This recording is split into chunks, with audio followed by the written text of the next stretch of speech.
नमस्कार।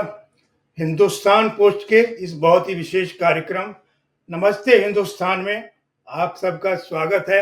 मैं हूं महेश सिंह और आज हम बहुत ही महत्वपूर्ण मुद्दे पर बात करने वाले हैं। 26/11 मुंबई हमले के मास्टरमाइंड ताबू राणा को भारत लाया गया है, लाने में बड़ी सफलता मिली है। और एनआईए जो चीफ हैं प्रमुख सदानंद दाते साहब अपने अधिकारियों के साथ उनसे पूछताछ करेंगे। ये पूछताछ लंबी चल सकती है, कई दिनों तक और शायद महीनों तक चल सकती है। ये प्रक्रिया जो है कानूनी प्रक्रिया में समय लगेगा फैसला आने में। और इस बारे में हमारे साथ बात करने के लिए हमारे साथ मौजूद हैं महाराष्ट्र के पूर्व पुलिस महानिदेशक प्रवीण दीक्षित साहब से हम जानना चाहेंगे। बहुत बहुत स्वागत है सर इस कार्यक्रम में। धन्यवाद। नमस्कार सर। नमस्कार। तो दीक्षित साहब से हम जानेंगे कि ताबू राणा को भारत तो लाया गया, अभी इस सरकार के लिए कितनी बड़ी सफलता है, कामयाबी है और आगे के प्रोसेस क्या होंगे, कैसे कानूनी प्रक्रिया चलेगी, लंबी है और अंतर्राष्ट्रीय स्तर पर भारत को इससे क्या लाभ मिलेगा और पाकिस्तान को आतंकवाद के एक बार और एक्सपोज करने में कितनी मदद मिलेगी भारत को। तो दीक्षित साहब, हम सबसे पहले यही जानना चाहते हैं कि ताबू राणा को लाया गया भारत अमेरिका से, काफी समय लग गया, 17 साल तक ये सब प्रक्रिया चली। तो ये मोदी सरकार इस समय है देश में, भारत में, तो ये मोदी सरकार के लिए कितनी बड़ी कामयाबी है सर? ये आप जानते हैं कि जो 26/11 का हमला हुआ था जी उस समय कांग्रेस गवर्नमेंट थी और कांग्रेस गवर्नमेंट ने जो भी कुछ उसके बारे में कोशिश की होगी उसको कोई पॉजिटिव रिस्पांस नहीं मिला था, क्योंकि एक एलिगेशन ऐसा है कि कांग्रेस गवर्नमेंट के जो उस समय लोग थे वो एक तो हिंदू टेररिज्म इस जो कोई उनकी एक थियरी थी उस थियरी के मुताबिक काम कर रहे थे, इन्वेस्टिगेशन कर रहे थे। लेकिन ये हिंदू टेररिज्म नहीं था, ये स्टेट स्पॉन्सर्ड पाकिस्तान का टेररिज्म था।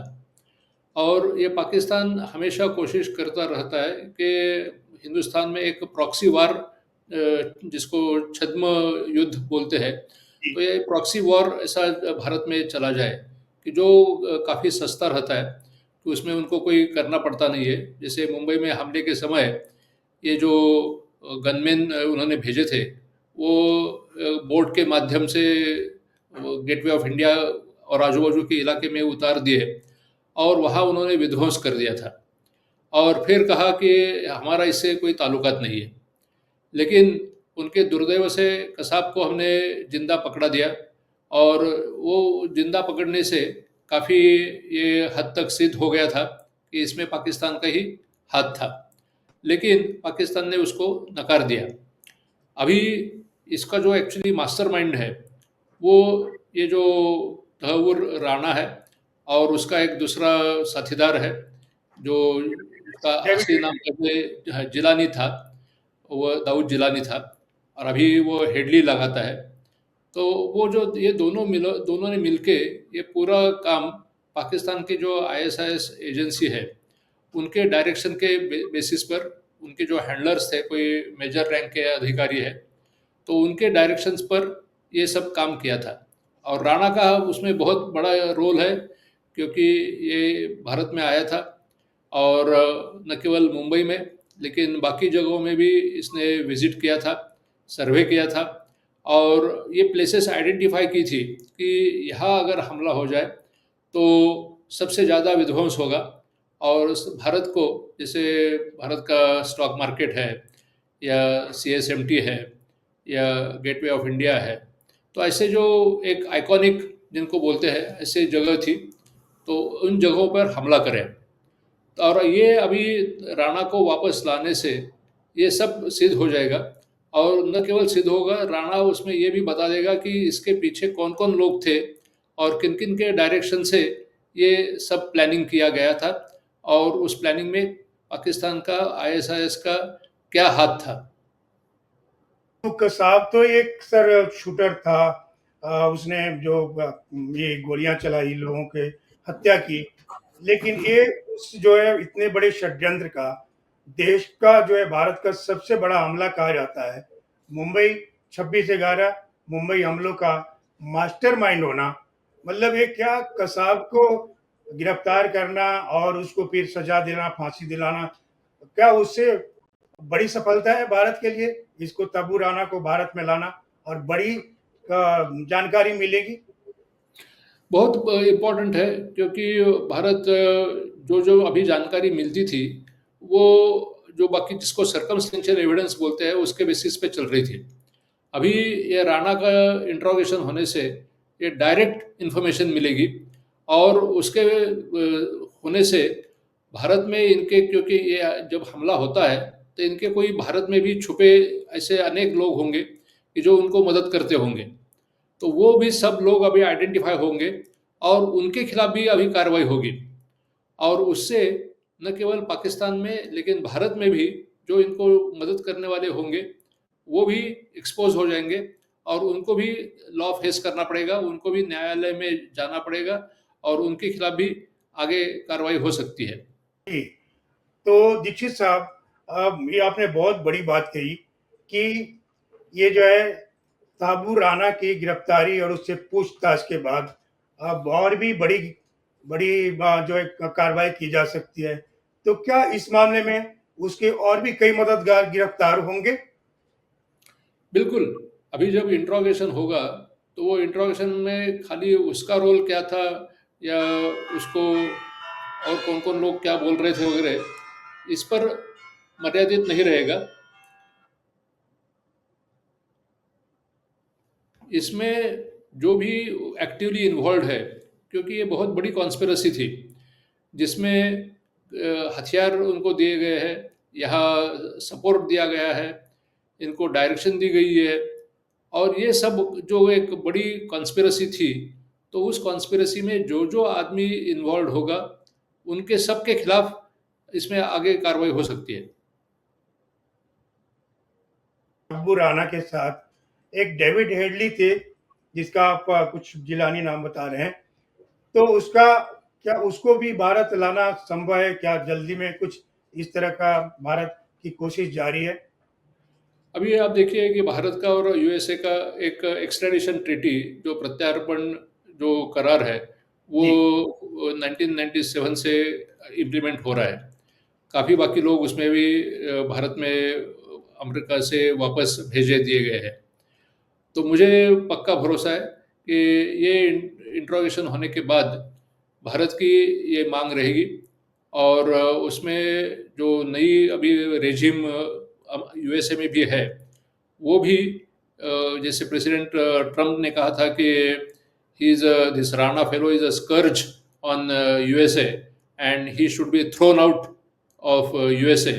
तो मुझे पूरा भरोसा है कि जो भी न्यायालयीन प्रक्रिया है, वो हेडली के बारे में भी भारत जरूर कोशिश करेगी, और उसमें भी पॉजिटिव रिस्पांस आने वाले दिन में मिल सकता है। तो तब्बू राना को जब भारत को सौंपा जा रहा था, तो उसको बेड़ियां पहनाई गई, हथकड़ियां पहनाई गई। उसके बाद उसको मतलब एक तरह से जलील करके भेजा गया। और ट्रंप ने कहा कि आतंकवाद की लड़ाई में हम भारत के बिल्कुल साथ हैं। तो क्या सर इसको दोस्ती की बड़ी निशानी माना जाए? क्या हमें आगे भी सहयोग मिलेगा? बिल्कुल, क्योंकि क्या है कि जैसे भारत हमेशा कहता रहता है कि एक जो टेररिज्म का एक्ट है, वो टेररिज्म एक्ट न केवल एक देश के ऊपर मर्यादित है, उस वो कहीं भी हो तो उससे सब देश उससे प्रभावित रहते हैं। चाहे वो यूएस हो, चाहे भारत हो, चाहे और कोई देश हो, इनको कोई बाउंड्री नहीं है कि जो इस बाउंड्री में इधर ही दहशतवाद फैलाएंगे या उधर फैलाएंगे। इसलिए सब देशों ने उसमें सहकार्य करना ज़रूरत है, और ये बहुत बड़ा एक एग्ज़ाम्पल सब लोगों को, पूरे दुनिया को अभी मिलेगा कि अगर हम जो भारत में दहशतवाद, उग्रवाद की उन्होंने कार्रवाई की होगी, वो भी वापस आ जाएंगे, और इसके बाद भी अगर वो कोई करने की कोशिश करता है और यहाँ से भागने की कोशिश करता है, तो दुनिया उसको कोई सपोर्ट देने वाली नहीं है। सर, एक दीक्षित साहब, एक कहावत है कि all Muslims are not terrorist, but all terrorist are Muslims. आप क्या कहेंगे सर? नहीं, एक ये बहुत सच है कि जो भी फंडामेंटलिज्म है जी, और जो दुनिया में अभी दिखाई दे रहा है, बहुत सारे वेदर वो पाकिस्तान हो या बाकी अन्य कोई देश हो, जैसे फ्रांस है, ब्रिटेन है, बहुत सारे देशों में जो उग्रवादी हमले हुए हैं, उसमें जो लोग पकड़े गए हैं, वो ये फंडामेंटलिस्ट लोग थे। और वो फंडामेंटलिस्ट ये मुस्लिम फंडामेंटलिस्ट वाले ही थे। तो ये जो एक आइडियोलॉजी है, तो वो आइडियोलॉजी पूरे दुनिया को उससे खतरा है। और ये दुनिया के अभी अच्छी तरह से समझ में आ गया है कि ये कोई इस्लामोफोबिया ऐसी वो चीज़ नहीं है। जो इसमें से जो मिसयूज़ करते हैं, जो फंडामेंटलिस्ट है, जो टेररिस्ट आइडियोलॉजी प्रमोट करते हैं, तो उनको पकड़कर उनके खिलाफ कार्रवाई होनी ही चाहिए। और उसमें बहुत सारे जो मुस्लिम देश है, वो भी उसमें साथ दे रहे हैं। जी, अच्छी बात है सर। पाकिस्तान जो है, सबको मालूम है, दुनिया को मालूम है, लेकिन फिर भी कहीं से न कहीं उसको सपोर्ट मिलता है किसी भी तरह से, और देश चल रहा है, हालाँकि बहुत गरीबी, बहुत बदहाली है। लेकिन ये जब तब्बू राना से सर पूछताछ होगी, तो क्या पाकिस्तान के बहुत सारे मामले ऐसे उजागर होंगे, जो भारत में किस तरह से उसने आतंकवाद फैलाने या परेशान में करने की, अलग तरह से बम ब्लास्ट कराने या हमारी आर्थिक व्यवस्था को खराब करने की कोशिश पाकिस्तान द्वारा की जा रही है? एक्सपोज़र होगा सर ज़्यादा सारी दुनिया के बीच? बिल्कुल, बिल्कुल होगा। भारत हमेशा ये कहता रहता है कि जो भी टेररिस्ट एक्टिविटीज़ चाहे वर्ल्ड में कहीं भी हो, उसका जब इन्वेस्टिगेशन होता है, तो ये पता चलता है कि उसका ओरिजिन पाकिस्तान में ही है। बहुत तो ये सही। बड़ी खतरनाक बात है और इससे पूरी दुनिया चिंतित है। और मुझे पूरा पक्का भरोसा है कि बाकी देश भी अभी पाकिस्तान पर अपना प्रेशर बढ़ाएँगे और उनको ये ज़रूर बार-बार कहते कहते रहेंगे कि अगर आप ये पाकिस्तान में चलने वाली जो टेररिस्ट एक्टिविटीज़ है, टेररिस्ट को सपोर्ट कर रहे हैं, उसको कंट्रोल नहीं करेंगे, तो हम आपके खिलाफ और सख्त कार्रवाई करेंगे। जी। Tabbu Rana sir Mumbai bomb blast का आरोपी है 26/11 का। तो क्या उसको मुंबई लाया जाएगा? और क्या उससे एनआईए के अधिकारी पूछताछ करेंगे या फिर मुंबई पुलिस, यहाँ के क्राइम ब्रांच उनसे पूछताछ कर अधिक जानकारी प्राप्त करेगी? नहीं, अभी तो जो इन्वेस्टिगेशन है वो पूरा एनआईए कर रही है।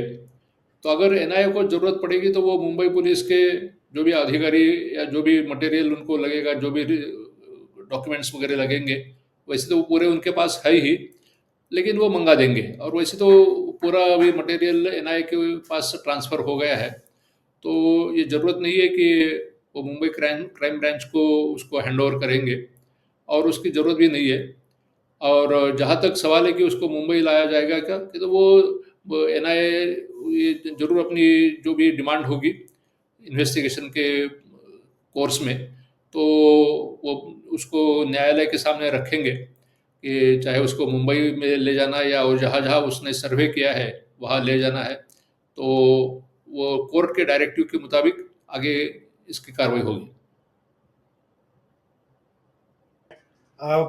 वरिष्ठ पुलिस अधिकारी सदानंद दाते साहब, उन्होंने कामा हॉस्पिटल में उनसे मुकाबला किया था आतंकवादियों से, और वहाँ पर जो है बहुत सारे लोगों की जान बच गई थी। और ये देखिए, संजोग संयोग देखिए कि अभी वो एनआईए के प्रमुख हैं। तो क्या इससे भारत को पूछताछ और उससे सच उगलवाने में अधिक मदद मिलेगी? बिल्कुल, जो सदानंद दाते जी हैं, ये उस समय मुंबई में एडिशनल कमिश्नर थे और आपने जैसे कहा कि उन्होंने कामा हॉस्पिटल में खुद जाके जी, कसाब और उसके साथी उनको रोक लिया था और काफ़ी होस्टेजेस को उन्होंने उससे बचाया था। उसके लिए उनको गैलेंट्री अवार्ड से राष्ट्रपति जी ने डेकोरेट भी किया है। और ये न केवल संयोग है, लेकिन वो जो उन्होंने उसमें गैलेंट्री दिखाई थी, उन्होंने जो स्किल्स दिखाए थे, उसी लिए आज सदानंद दाते जी को एनआईए का चीफ भारत सरकार ने सिलेक्ट किया है, वहाँ अपॉइंट किया है और वो काफ़ी दिन से बहुत बढ़िया वहाँ कार्रवाई कर रहे हैं और मुझे पूरा भरोसा है कि आने वाले दिन में भी जब तक ये पूरा मामला ख़त्म नहीं होता है, वो उसमें सदानंद दाते जी वहाँ इन्वॉल्व रहेंगे और उनके सुपरविज़न में ये पूरी कार्रवाई पूरी की जाएगी। जी। दीक्षित साहब, अभी जो है तब्बू कसाब को कई वर्षों तक गिरफ्तारी के बाद में रखा गया, कानूनी प्रक्रिया बहुत लंबी चली, उसके बाद उसको फांसी की सजा हुई। तो ये जो है तब्बू राना के मामले में क्या कहेंगे? ये लंबी प्रक्रिया क्या वर्षों तक चलेगी या फिर कुछ जल्दी में कुछ ऐसा निर्णय आ जाएगा? नहीं, इसमें ऐसा है कि जल्दी का और न जल्दी का सवाल नहीं है। जो एक न्यायालयीन प्रक्रिया है, वो पूरी की जाएगी। हम हमेशा पूरी दुनिया को बताते रहते हैं कि हमारी जो न्यायालयीन प्रणाली है, वो पूरी ट्रांसपेरेंट है जी, और पारदर्शी है। उसमें भारत सरकार की तरफ से ये तहव्वुर राणा को भी कल एक एडवोकेट दे दिया गया है। तो जो भी उसको एक अपॉर्चुनिटी बोलते हैं कि मेरा जो भी कहना है वो सुनाना मुझे ज़रूरत है, मुझे सुनना ज़रूरत है, तो वो उसका पूरा कार्रवाई न्यायालयीन हिसाब से चलेगी और मुझे भरोसा है कि उसमें देरी नहीं होगी क्योंकि ये हाई प्रायोरिटी एरिया है और जुडिशरी भी इसमें पूरा सपोर्ट करेगी और उसमें मैं नहीं कहूँगा कि जल्दबाजी होगी, लेकिन प्रॉम्प्टली जो भी न्यायालयीन प्रक्रिया है, वो पूरी की जाएगी। जी। ये बहुत बड़ा कांड था सर। मुंबई पे बहुत बड़ा, मुंबई नहीं, भारत देश पर बड़ा, सबसे बड़ा आतंकवादी हमला था और उसका मास्टरमाइंड है तब्बू राना। तो सर, ये आप जो कुल मिलाकर आप खुद भी महाराष्ट्र के डीजीपी रह चुके हैं, आपने भी अध्ययन किया होगा, आपने इस मामले को हैंडल भी किया है। तो क्या ये सब उसके जो प्रूफ वगैरह सब देख कर के आपको क्या लगता है कि उसको फांसी की सज़ा मिल सकती है या फिर आजीवन कारावास या ताउम्र ताउम्र जेल, इस तरह के कुछ फैसले आएँगे? ये देखिए, ये तो उसने भारत सरकार के खिलाफ युद्ध छेड़ा था कि जी, जिसमें सैकड़ों लोग मर गए हैं और सैकड़ों लोग घायल हुए हैं। पूरा टेररिस्ट एक्टिविटी थी और पूरे हिंदुस्तान में इसने आतंक मचाया रखा था। तो मैं तो इसमें पूरा कन्विंस्ड हूँ कि जो भी एविडेंस है, वो एविडेंस देखने के बाद जो जो भी जुडिशियल अफसर है, चाहे वो डिस्ट्रिक्ट कोर्ट के होंगे, स्पेशल कोर्ट के होंगे या ऊपर अपील में हाई कोर्ट, सुप्रीम कोर्ट में होंगे, वो भी इसमें फांसी की शिक्षा होनी चाहिए, इसी मत को सपोर्ट करेंगे। अंतिम सवाल सर, आखिरी सवाल कि ये 26/11 हमला ही नहीं, और भी आतंकवाद पे शिकंजा कसने में मोदी सरकार काफ़ी सफलता हासिल की है। कई सालों तक आतंकवादी बड़े हमले नहीं होते।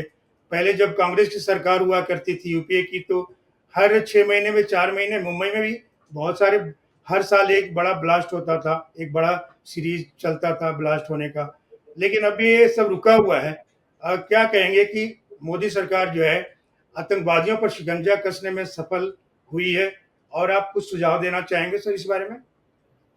बिल्कुल सफल तो है ही। वो केवल जो भारत सरकार और स्टेट गवर्नमेंट की अलग-अलग एजेंसीज़ है, उनमें अच्छा कोऑर्डिनेशन रखती ही है। न केवल भारत में और भारत के अलग-अलग राज्यों में उनका कोऑर्डिनेशन अच्छा है, लेकिन ये जो अभी तहव्वुर राणा को जो एक्स्ट्राडाइट किया गया है, वो ये दिखाता है कि भारत का यूएस और बाकी जो गवर्नमेंट्स है, बाकी राज्यों के, बाकी जो देशों के जो गवर्नमेंट्स है, उनकी जो एजेंसीज़ है, उनसे भी बहुत अच्छा कोऑर्डिनेशन है। क्योंकि इसमें हमारा जो भी इंटेंशन है, वो इंटेंशन अभी पूरे वर्ल्ड ने एप्रिशिएट किया है और अच्छा कोऑर्डिनेशन का ये रिज़ल्ट है। आने वाले दिन में भी ये ऐसी ऐसी कोऑर्डिनेशन रहेगा और कोई भी आतंकी कार्रवाई न केवल मुंबई या बाकी कहीं भी बर्दाश्त नहीं की जाएगी। अगर कोई कोशिश करने की कोशिश करे तो उससे इंसिडेंट होने से पहले ही उसको एजेंसीज़ पूरी तरह से रोक देंगे और उसको जो ज़िम्मेदार होंगे, उनको सख्त से सख्त कार्रवाई की जाएगी। बहुत-बहुत धन्यवाद सर। तो ये थे पुलिस महानिदेशक प्रवीण दीक्षित साहब, जो तहव्वुर राणा के भारत लाने के बारे में जानकारी दे रहे थे कि किस तरह से कानूनी प्रक्रिया आगे चलेगी, किस तरह सजा होगी और भारत के लिए कितनी बड़ी ये सफलता है। बहुत-बहुत धन्यवाद सर। फिर हम अगले धन्यवाद। प्रोग्राम में बात करेंगे। तब तक के लिए नमस्कार।